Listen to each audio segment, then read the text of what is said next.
Selamat pagi, salam sejahtera untuk kita sekalian. Salam, Bapak Ibu Saudara-saudari warga jemaat GKI Bangun dimanapun berada. Pelayanan kepada hari Minggu ini kita laksanakan secara virtual dengan diikuti yang dimodifikasi secara kreatif, ekspresif, sesuai dengan kemajuan teknologi, dengan tetap menerapkan social distancing dan physical distancing. Semoga kita dapat mengikuti ibadah ini dengan hikmat dan sukacita oleh pertolongan Tuhan dan bimbingan Tuhan. Sebelum kita menerima rombongan salam, saya mengajak kita semua bangkit berdiri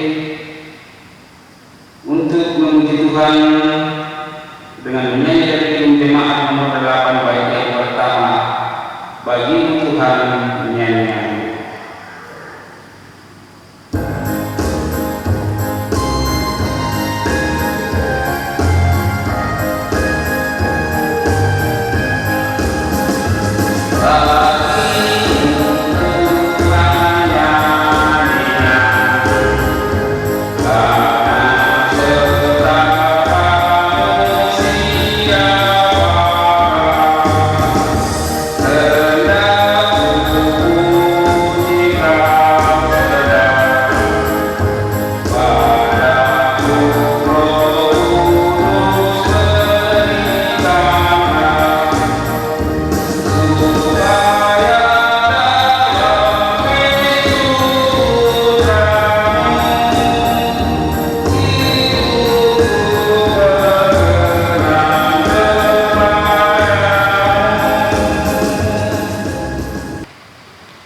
Pertolongan kita adalah dalam nama Tuhan yang menjadikan langit dan bumi, yang tetap setia untuk selama-lamanya dan tidak meninggalkan perbuatan tangannya. Kasih karunia dan damai sejahtera dari Allah Bapa kita dan dari Tuhan Yesus Kristus menyertai kami.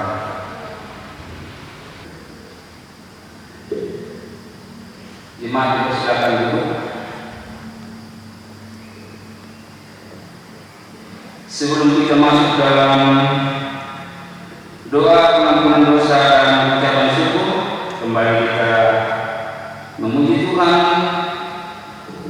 dari tim jemaat nomor 39 baik yang pertama dan yang kedua. Ku diberi belas kasihan.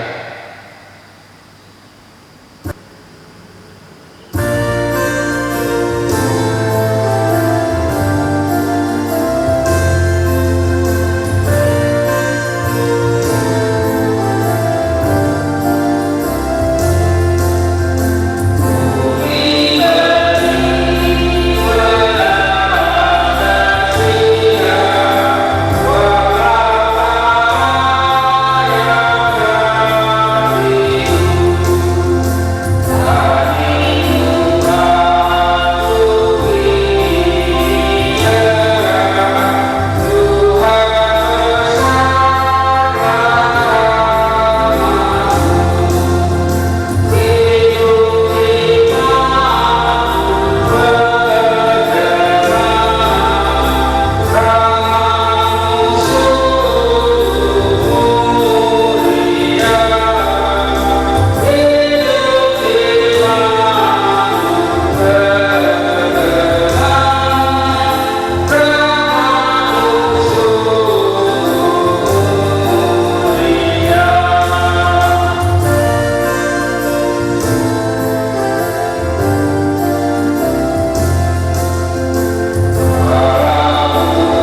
mari kita berdoa, merendahkan diri kita di hadapan Tuhan, mengangkat dosa dan pelanggaran kita berdoa.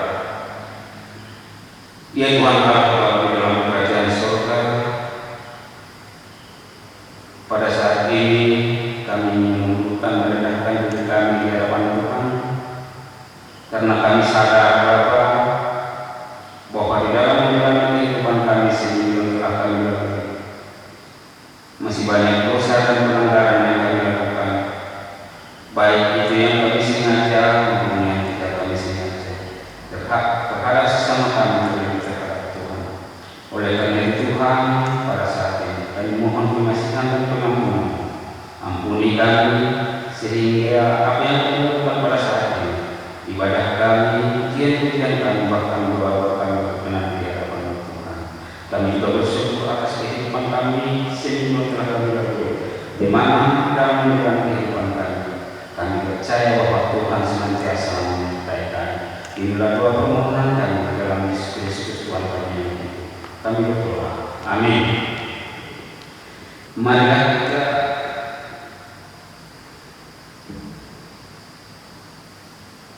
mendengarkan firman Allah yang tertulis dalam kitab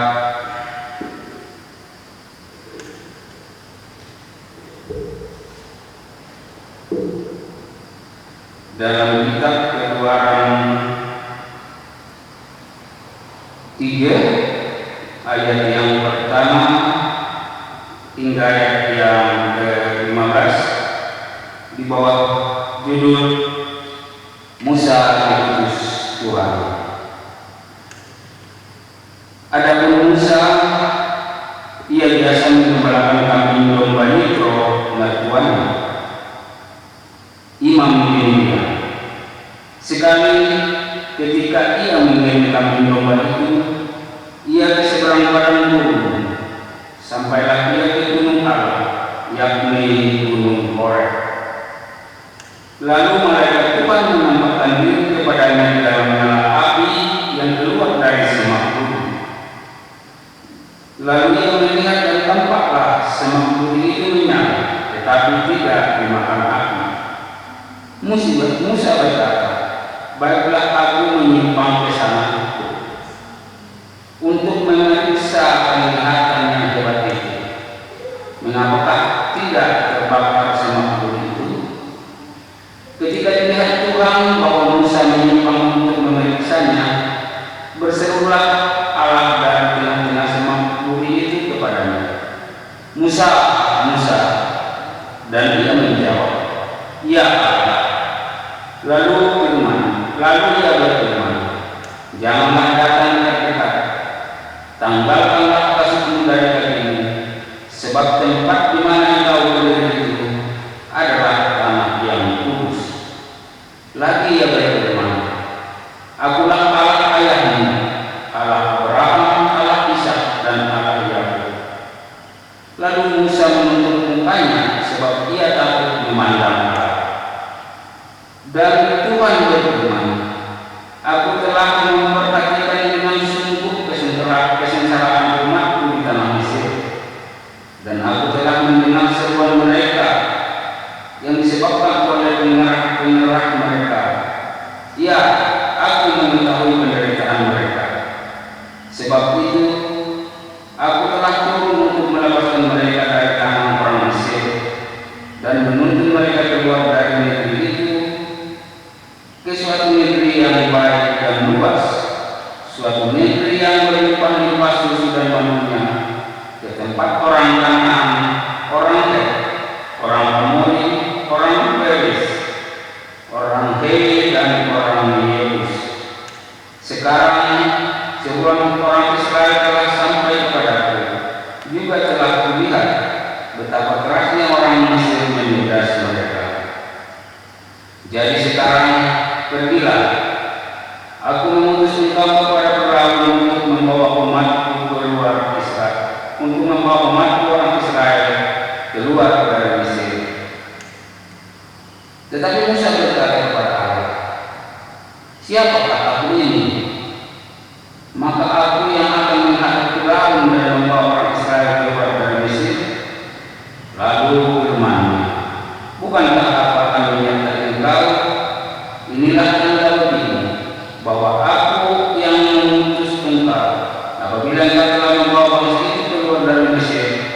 maka kamu akan beribadah kepada Allah di gunung ini.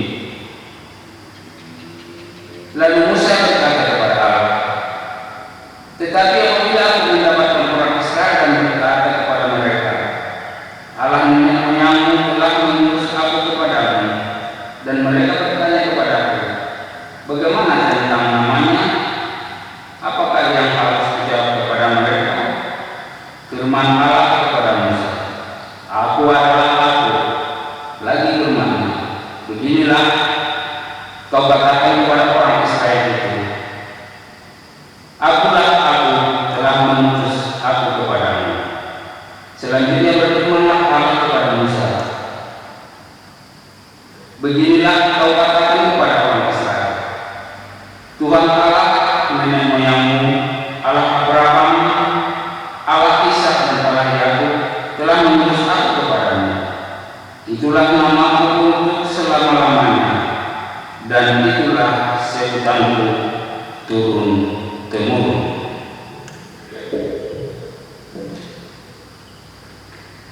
Hendaklah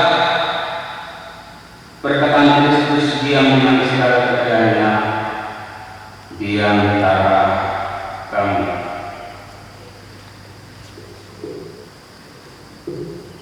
Kita termasuk dalam perjalanan firman Tuhan, namun sebelumnya kita kembali menemui Tuhan dari Injil Jemaat nomor 57, bait yang pertama dan yang kedua, Yesus lihat umatmu.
Firman Tuhan yang terdapat dalam Alkitab Matius pasal 16 ayat 21 ke ayat yang ke-28 menjadi dasar pemberitaan firman Tuhan bagi kita pada hari ini.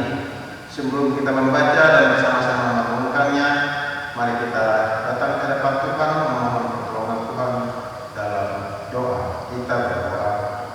Ya Bapa di surga, yang kami sapa dalam Tuhan kami Yesus Kristus, kami naikkan ucapan syukur ke hadapan-Mu yang kudus, karena Kau berkenan hadirkan kami ke tempat ini saat ini untuk membaca dan merenungkan firman Tuhan yang terdapat dalam Alkitab. Bibir hamba-Mu, iman dan percaya hamba-Mu terbatas. Oleh karena itu mohon urapan Roh-Mu yang kudus sehingga hamba boleh berkata-kata dalam kebenaran dan kekudusan Tuhan, sehingga seluruh sidang jemaat yang mendengarkan pemberitaan firman ini memperoleh berkat dari firman Tuhan dan memperoleh kekuatan iman dan percaya kepada Bapa di surga. Sertai pemberitaan firman ini Bapa dari awal hingga akhirnya. Oleh dan dalam Yesus Kristus kami berdoa. Amin. Matius 16 ayat yang ke-21 hingga yang ke-28 dengan berikut. Pemberitahuan pertama tentang penderitaan Yesus dan syarat-syarat mengikut Dia. Sejak waktu itu Yesus mulai menyatakan kepada murid-muridnya bahwa Ia harus pergi ke Yerusalem dan menanggung banyak penderitaan dari pihak tua-tua, imam-imam kepala dan ahli-ahli Taurat, lalu dibunuh dan dibangkitkan pada hari ketiga. Tetapi Petrus menarik Yesus ke samping dan menegur Dia. Katanya, "Tuhan, kiranya Allah menjauhkan hal itu. Hal itu sekali-kali takkan menimpa Engkau." Maka Yesus berpaling dan berkata kepada Petrus, "Enyahlah iblis, engkau suatu batu sandungan bagiku, sebab engkau bukan memikirkan apa yang dipikirkan Allah, melainkan apa yang dipikirkan manusia." Lalu Yesus berkata kepada murid-muridnya, "Setiap orang yang mau mengikut Aku, ia harus menyangkal dirinya, memikul salibnya, dan mengikut Aku. Karena barang siapa mau menyelamatkan nyawanya, ia akan kehilangan nyawanya. Tetapi barang siapa kehilangan nyawanya karena Aku, ia akan memperolehnya. Apa gunanya seorang memperoleh seluruh dunia tetapi kehilangan nyawanya? Dan apakah yang dapat diberikannya sebagai ganti nyawanya? Sebab Anak Manusia akan datang dalam kemuliaan Bapanya diiringi malaikat-malaikatnya. Pada waktu itu Ia akan membalas setiap orang menurut perbuatannya. Aku berkata kepadamu, sesungguhnya di antara orang yang hadir di sini ada yang tidak akan mati sebelum mereka melihat Anak Manusia datang sebagai Raja dalam kerajaannya." Demikian jauh pembacaan Alkitab bagi kita saat ini yang berbahagia adalah mereka yang mendengar dan memelihara kehidupannya. Saudara-saudara yang kasih dalam Yesus Kristus, renungan kita pada saat ini saya beri tema, jadilah orang yang menyenangkan hati Tuhan. Kita hidup di tengah dunia ini diperhadapkan dengan sebuah pilihan. Kita sering diperhadapkan dengan kenyataan kehidupan dan pertimbangan-pertimbangan. Tidak bisa kita pungkiri bahwa kita berada di sebuah persimpangan. Kita menghadapi banyak pilihan-pilihan dalam kehidupan kita, baik dalam bermasyarakat, dalam keluarga, dalam pribadi, maupun lebih-lebih lagi dalam kehidupan kita sebagai anak-anak Tuhan, sebagai warga gereja, sebagai warga jemaat. Pilihan itu diantaranya yang menjadi sorotan dari nas kita pada hari ini, yaitu antara hidup enak dan hidup menderita. Ada dua pilihan diketengahkan bagi kita. Apakah kita mau hidup yang enak saja dan tidak mau hidup dengan penderitaan? Kita umat manusia, walaupun kita sudah mengaku diri kita sebagai anak-anak Tuhan dalam penyelamatan oleh Yesus Kristus, masih saja kita berada di tengah dunia ini dan kehidupan kita tentu sangat berbeda dengan Tuhan Yesus Kristus. Dalam nas kita mengatakan bahwa Yesus sejak awal diutus oleh Bapa di surga untuk melakukan misi keselamatan bagi umat manusia.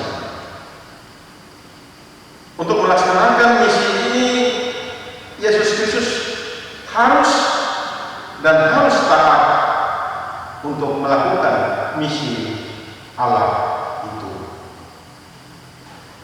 Untuk melaksanakan misi itu, Yesus berhadapan dengan resiko,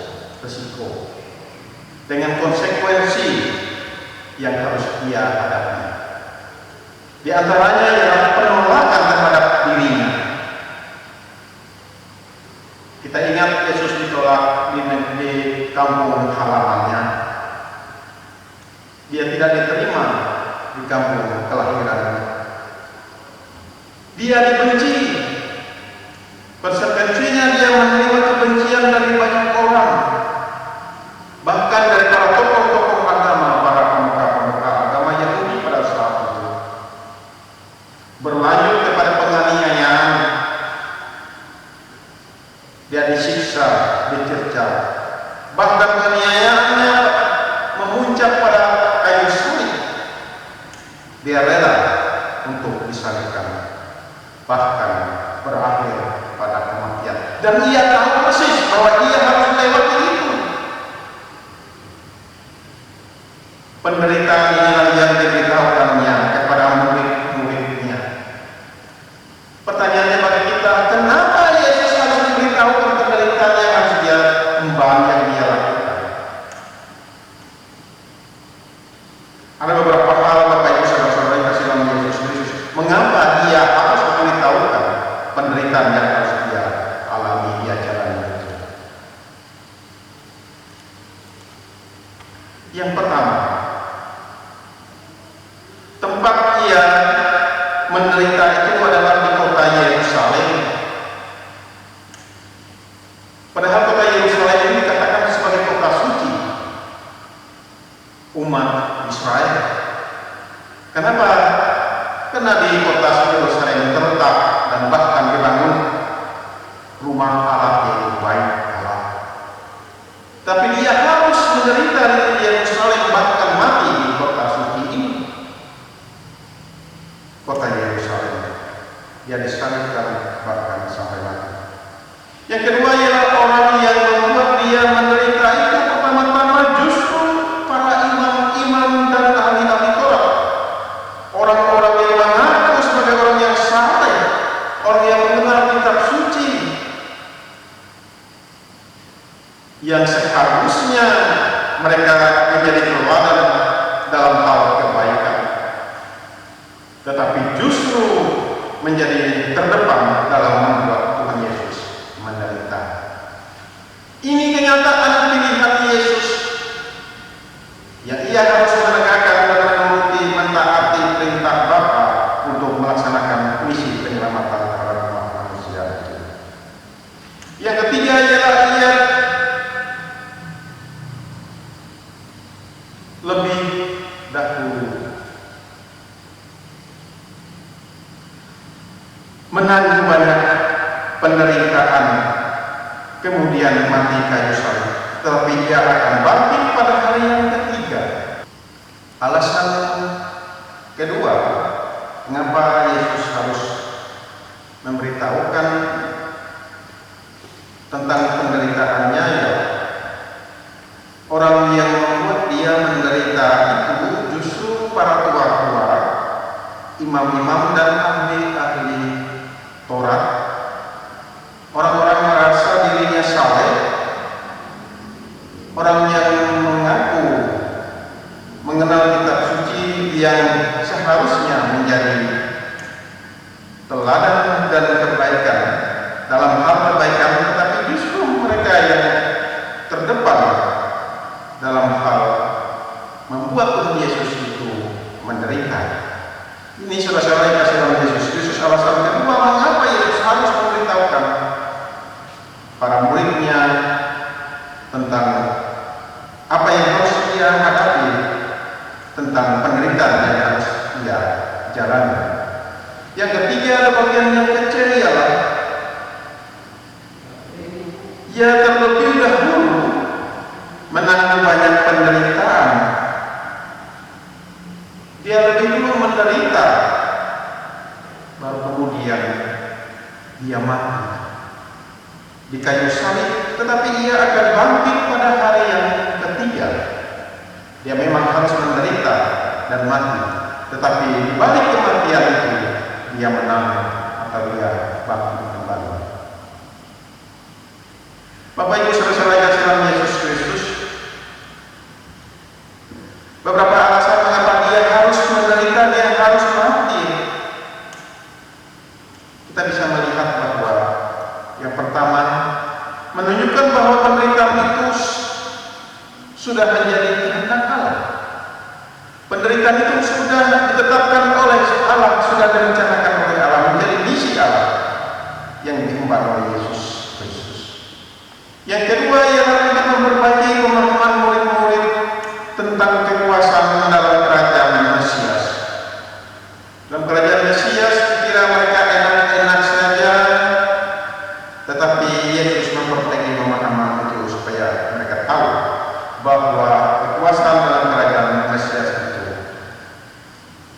bersama dengan raja-raja dunia, kekuasaan-kekuasaan dunia. Tetapi Mesias harus memikul salib dan menderita. Yang ketiga ialah untuk mempersiapkan murid-murid mengambil bagian dalam penderitaan Mesias sebagai pengikutnya. Mempersiapkan mental para murid-muridnya atau para orang yang mau mengikuti Yesus yang mengaku dirinya percaya kepada Yesus Kristus tidak salah lagi persepsi terhadap kehadiran Yesus. Mereka siap mentalnya untuk menderita mengikuti teladan yang diberikan oleh Yesus Kristus itu sendiri. Jadi pemberitahuan Yesus bahwa dia akan menderita itu adalah dalam rangka mempersiapkan diri, mempersiapkan mental para murid-muridnya. Apa respon murid-muridnya mendengar pemberitahuan Yesus itu? Diwakili oleh Petrus. Petrus bertindak. Dalam ayat yang ke-22, Petrus mengatakan, tidak pantas Tuhan Yesus berbicara seperti itu. Menurut Petrus, Yesus jangan memberitahukan hal yang demikian sebagai panutan bagi murid-muridnya. Tetapi justru Yesus kecewa. Yesus tidak suka dengan pernyataan Petrus. Justru Yesus mengatakan bahwa Petrus menyatakan hal itu menjadi satu batu sandungan bagi rencana, bagi perintah Allah, bagi pelaksanaan terhadap misi yang diembankan oleh Yesus Kristus. Menjadi sebuah sambungan kalau hal ini dihalang-halangi. Oleh karena itu, saudara-saudara yang dikasihi Yesus Kristus, Yesus menegur dan mengingatkan kembali murid-murid Yesus bahwa ternyata penderitaan itu tidak hanya dialami oleh Tuhan Yesus, tetapi juga oleh para pengikutnya. Ini yang disiapkan oleh Yesus supaya mereka tahu mengikuti Yesus itu tidak hanya enaknya saja, tetapi justru mengikuti teladan Kristus rela menderita. Penderitaan-penderitaan itu diantaranya yang disebut dalam nas kita pada saat ini, yaitu menyangkal diri. Menyangkal diri berarti mengosongkan diri ini dari pemikiran kemauan pribadi manusia kita. Disediakan untuk kehendak Allah. Itu penyangkalan diri dimaksudkan di sini. Yang kedua ialah memikul salib. Memikul penderitaan, karena mengikuti Yesus tentu ada banyak penderitaan. Itu yang harus kita emban, kita pikul. Itu yang dimaksudkan oleh Yesus Kristus di situ. Oleh karena itu, untuk melaksanakan pekerjaan itu disiapkan mental, disiapkan sikap dan kekuatan iman dan percaya, supaya mereka yakin bahwa penderitaan yang mereka ikuti, yang diderita oleh Yesus itu tidak sia-sia.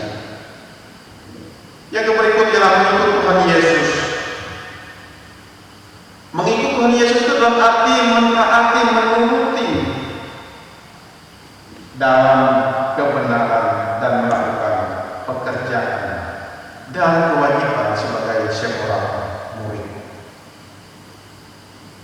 Di dunia pendidikan kita mengenal murid harus taat dan tunduk kepada gurunya, mengikuti perintah-perintah gurunya, mentaati peraturan-peraturan yang dibuat. Demikian juga kita sebagai murid-murid Yesus, kita siap untuk melakukan kewajiban sebagai murid. Saudara-saudara yang dikasihi Yesus Kristus, dari uraian nas di atas ada beberapa hal yang dapat menjadi kesimpulan dan perenungan bagi kita saat ini sebagai orang percaya kepada Kristus. Yang pertama, kita diminta untuk bersedia menderita dalam mengikut Tuhan Yesus. Bersedia menderita. Kenapa hal ini harus ditegaskan lagi? Bersedia menderita. Karena ada banyak orang yang saya katakan di awal tadi, pilihan ikut Yesus itu dikiranya yang enak-enak saja.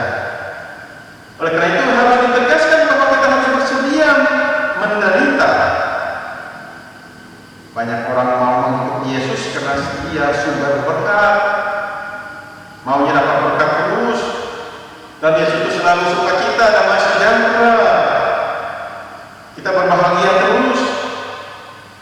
Itu yang dalam bayangan manusia.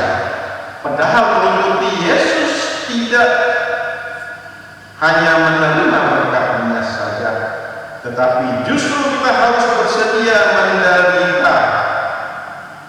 Oleh karena itu, Rasul Paulus telah mengatakan kepada kita, hendaklah kita senantiasa bersyukur, bersukacita dalam segala hal, baik dalam suka maupun dalam duka.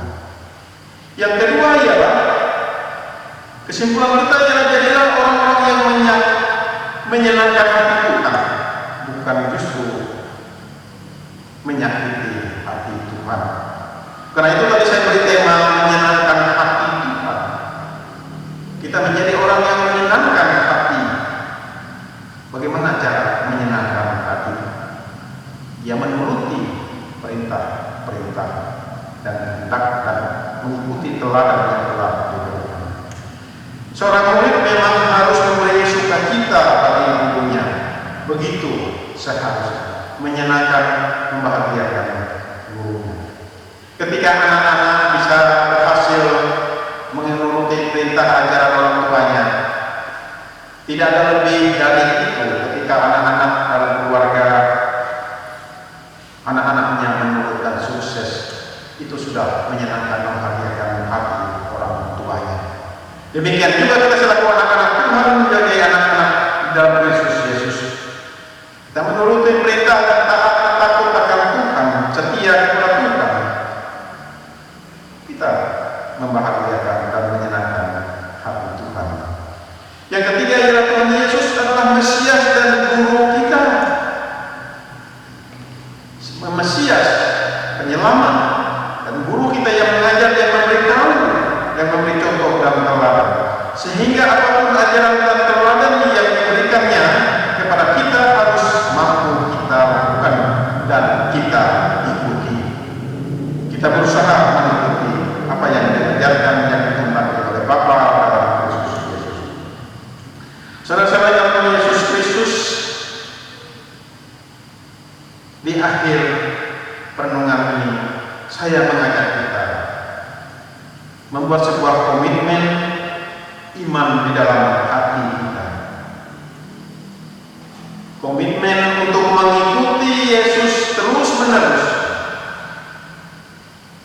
dengan sungguh-sungguh dalam kebenaran dan kekudusan. Kita tetap dan terus-menerus berada dalam takut akan Tuhan, dalam taat dan syukur kepada Bapa di surga. Kenapa saya ajak demikian? Ada pengharapan, ada yang mau kita capai lewat misi yang dibangun oleh Yesus Kristus, walaupun Dia harus menderita bahkan mati di kayu salib. Tapi bagi para pengikutnya, orang percaya kepadanya, ada janji yang luar biasa. Karena ada janji, yaitu berupa mahkota kemuliaan. Mahkota kemuliaan yang Tuhan sediakan bagi kita sekalian yang percaya. Tuhan Yesus memberkati. Amin. Marilah kita menaikkan doa sepakat kita berdoa. Ya Bapa di surga, terima kasih atas pemberitaan firman Tuhan bagi kami pada saat ini. Engkau yang berkata-kata maka diberi oleh hamba berkata-kata, namun Tuhan yang bekerja.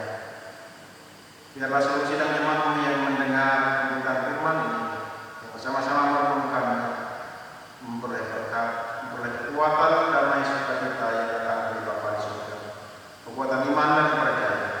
Mereka yakin bahwa apapun yang dijalani dalam kehidupan mereka itu kehendak Tuhan dan rencana Tuhan. Kami boleh mengembannya dan boleh menjalaninya dengan taat akan perintah Tuhan, sehingga penderitaan-penderitaan yang kami alami itu justru mendatangkan sukacita besar bagi kehidupan keluarga, kehidupan kami pribadi lepas pribadi. Ya Bapa kami di surga, terima kasih atas pemberitaan firman ini dan atas kehendak Tuhan yang menjadi kehidupan kami. Saat ini kami naikkan doa sepakat kepada Bapa di surga, kami membawa seluruh sidang jemaat yang ada di jemaat Kaya Barong Tongkok ini. Walaupun kami tidak semua boleh hadir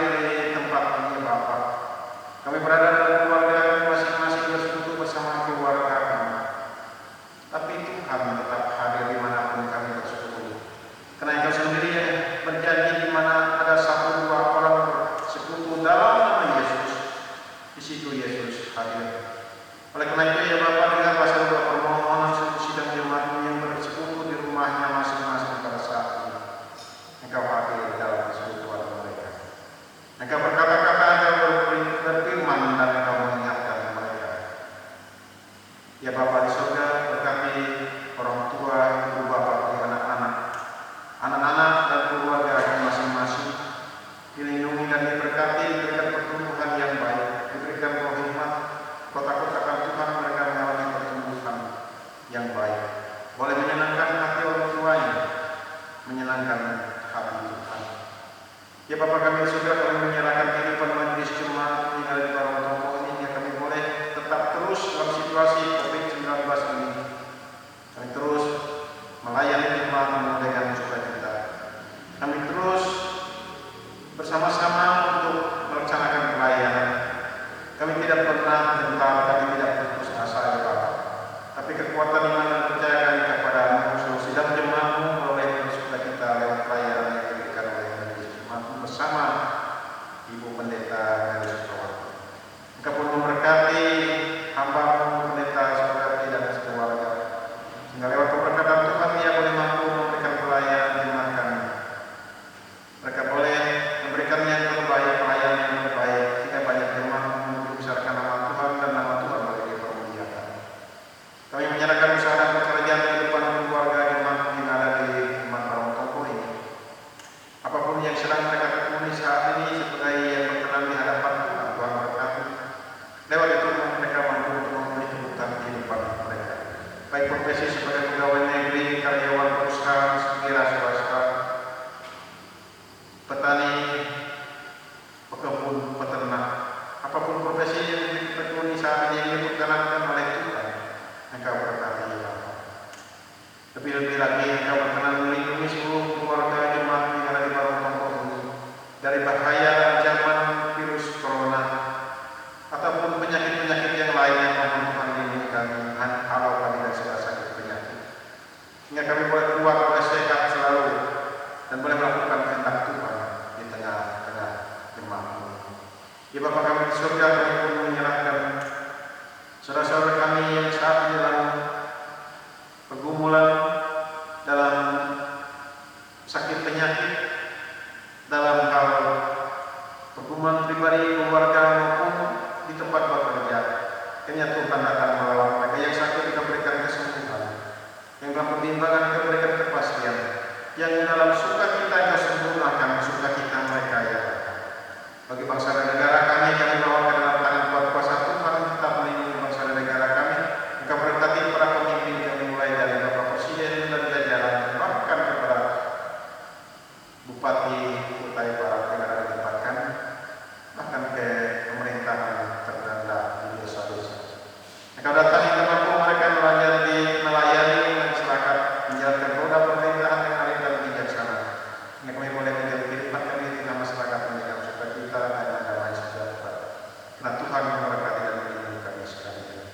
Ya Bapa kami di surga, gereja-gereja yang ada di muka bumi, tersedia gereja Kalimantan Evangelis yang ada memberitakan firman Tuhan, memberitakan sukacita Tuhan di tengah bumi Kalimantan. Engkau memimpin dari setingkat sinode, resort bahkan jemaat-jemaat, sehingga gereja ini boleh memberikan pelayanan yang terbaik, memberikan dampak, memberikan sukacita, memberikan semangat kepada seluruh sidang jemaat, sehingga warga jemaat gereja Kalimantan Evangelis boleh membesarkan nama Tuhan. Engkau lindungi semua para pekerja gereja Kalimantan Evangelis ini ya Bapa, tingkat sinode dan resort akan jemaat-jemaat, sehingga mereka boleh terus terlindungi dan dijauhkan dari bahaya malapetaka sakit penyakit dan semua virus corona. Sehingga mereka boleh tetap melayani seluruh sidang jemaat ya Bapa, dimanapun mereka berada. Nama Tuhan boleh dimuliakan. Ini seluruh permohonan kami Bapa, ungkapan syukur kami, penyerahan hidup kami hanya dalam kuat kuasa Tuhan semata-mata. Hanya dalam Kristus Yesus Tuhan Juru Selamat kami yang telah mengajar kami berdoa. Bapa kami yang di surga, dikuduskanlah nama-Mu, datanglah kerajaan-Mu, jadilah kehendak-Mu di bumi seperti di surga. Berilah kami pada hari ini makan kami yang secukupnya, dan ampunilah kami akan kesalahan kami, seperti kami juga mengampuni orang yang bersalah kepada kami. Dan janganlah membawa kami ke dalam pencobaan, tetapi lepaskanlah kami daripada yang jahat. Karena Engkau yang punya kerajaan dan kuasa dan kemuliaan sampai selama-lamanya. Amin.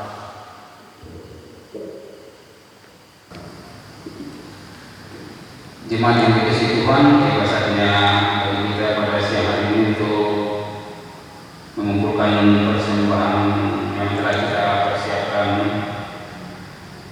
Namun dengarkanlah pemimpin ini. Berilah dan kamu akan diberi suatu takaran yang baik yang didapatkan, yang digoncang dan yang berlimpah keluar akan dicurahkan ke dalam hidupmu. Sebab ukuran yang kamu pakai untuk mengukur akan diukurkan kepadamu. Mari kita berdoa.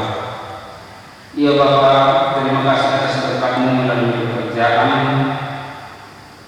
usaha dan pelayanan kami. Dengan sukacita kami memberikan persembahan sebagai ungkapan syukur dan terima kasih atas berkat-Mu. Bersamanya kami menyerahkan hidup dan pelayanan kami untuk menjadi persembahan yang berbau harum di hadapan-Mu. Kiranya persembahan ini dapat digunakan untuk memberitakan Injil-Mu dan menopang pelayanan gereja-Mu. Anugerahkanlah selalu kasih dan berkat kepada umat-Mu yang dengan sukacita memberikan hidupnya bagi-Mu. Amin. Marilah kita memberi persembahan kita dengan keyakinan bahwa Allah akan melipatkan datang sukacita dan berkat-Nya kepada kita dengan menyanyi Kidung Jemaat nomor 367 bait yang pertama, Padamu Tuhan dan Allahku.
Kita masuk dalam pengakuan iman. Marilah kita bersama-sama dengan sebagian orang percaya dari segala masalah tempat. Kita menegakkan pengakuan iman Kristen kita yang akan diakhiri dengan menyanyi Haleluya Haleluya. Mari kita ucapkan secara bersama-sama demikian.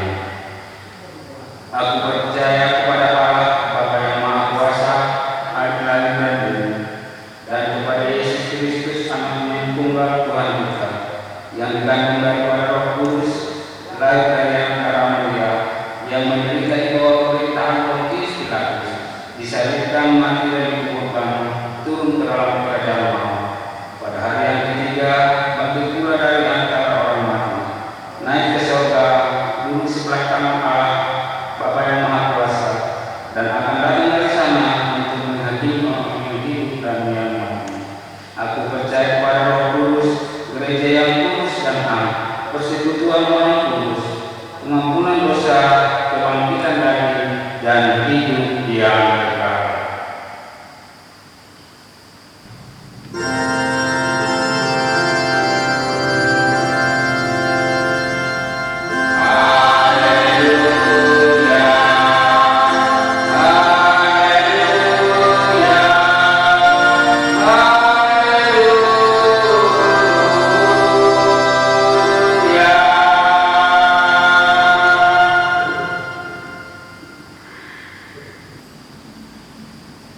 Kita akan menerima berkat Tuhan.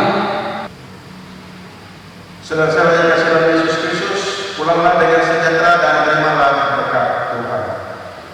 Tuhan memberkati engkau dan melindungi engkau. Tuhan menyinari engkau dengan wajah-Nya dan memberi engkau kasih karunia. Tuhan menghadapkan wajah-Nya kepadamu dan memberi engkau damai sejahtera. Amin.